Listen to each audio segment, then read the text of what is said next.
गढ़वाल हिमालय में 3299 मीटर की ऊंचाई पर यमुनोत्री है। यह एक पवित्र तीर्थ स्थल है जहां से यमुना नदी निकलती है, जो भारत की सबसे पवित्र नदियों में से एक है। इस नदी को देवी के रूप में पूजा जाता है।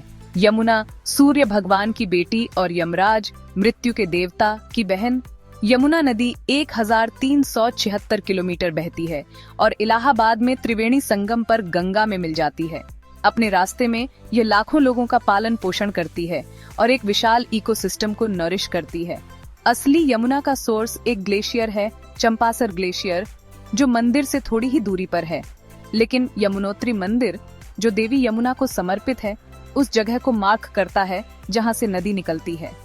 ये मंदिर, जो 19वीं सदी में बना था, ग्रेनाइट का बना हुआ एक सिंपल और एलिगेंट स्ट्रक्चर है। मंदिर के पास बहुत से गर्म पानी के कुंड हैं, जिनमें से सबसे इम्पोर्टेंट सूर्य कुंड है। तीर्थयात्री इन कुंडों में स्नान करते हैं क्योंकि उन्हें इनके थेराप्यूटिक प्रॉपर्टीज में विश्वास है। यमुनोत्री और देवी यमुना के बारे में बहुत सी कहानियां प्रचलित हैं। ऐसा माना जाता है कि यमुनोत्री में नदी में स्नान करने से पाप धुल जाते हैं और जन्म मरण के साइकिल से मुक्ति मिलती है।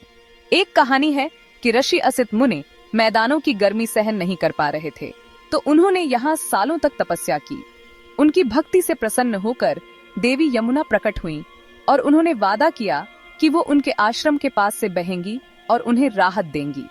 एक और कहानी है कि यमुना अपने भाई यमराज की चिंता करती थीं, जो पाताल लोक में रहते थे, तो वो भाई दूज पर उनसे मिलने गईं। खुश होकर यमराज ने उन्हें वरदान दिया कि जो भी इस दिन यमुना में स्नान करेगा, उसे अकाल मृत्यु नहीं होगी। ये कहानियां पीढ़ी दर पीढ़ी चली आ रही हैं और यमुनोत्री को रहस्यमय और पवित्र बनाती हैं, जिससे यह हिंदुओं के लिए एक महत्वपूर्ण तीर्थ स्थल बन गया है। एक सेंचुरी पहले यमुनोत्री की यात्रा बहुत कठिन और चुनौतीपूर्ण थी। तीर्थयात्री कई दिनों तक खतरनाक पहाड़ी रास्तों से गुजरते थे। उनका विश्वास हर कदम पर उनका मार्गदर्शन करता था। वे कठोर मौसम, सीमित संसाधनों और जंगली जानवरों के खतरे का सामना करते थे। आज यह यात्रा काफी आसान हो गई है। सड़कें बन गई हैं, जिससे यात्रा आसान हो गई है। गाड़ियां अब जान की चट्टी तक पहुंच सकती हैं, जो यमुनोत्री से लगभग 7 किलोमीटर दूर एक छोटा सा टाउन है। वहां से तीर्थयात्री या तो पैदल जा सकते हैं या टट्टू किराए पर ले सकते हैं मंदिर तक पहुंचने के लिए। यह एक्सेसिबिलिटी कई मायनों में पॉजिटिव है, लेकिन इसके साथ कुछ प्रॉब्लम्स भी आई हैं। तीर्थयात्रियों की बढ़ती संख्या ने स्थानीय संसाधनों और फ्रैजाइल इकोसिस्टम पर दबाव डाला है।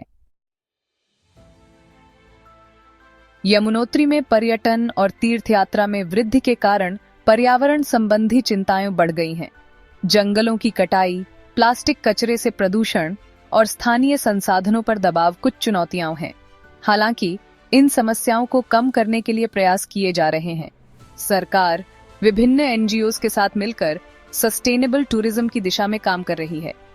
वेस्ट मैनेजमेंट पर ध्यान केंद्रित किया जा रहा है, इको फ्रेंडली विकल्पों को बढ़ावा दिया जा रहा है और तीर्थयात्रियों के बीच रिस्पॉन्सिबल ट्रैवल के बारे में अवेयरनेस बढ़ाई जा रही है। यमुनोत्री की पवित्रता को बनाए रखना न केवल इसके धार्मिक महत्व के लिए, बल्कि इसके इकोलॉजिकल महत्व के लिए भी जरूरी है। यमुना नदी हिमालय की कई अन्य नदियों की तरह क्लाइमेट चेंज के खतरे का सामना कर रही है। यह हमारी सामूहिक जिम्मेदारी है कि हम इस पवित्र स्थान को आने वाली पीढ़ियों के लिए सुरक्षित रखें, एक ऐसी जगह जहां आस्था और प्रकृति हार्मनी में रह सकें।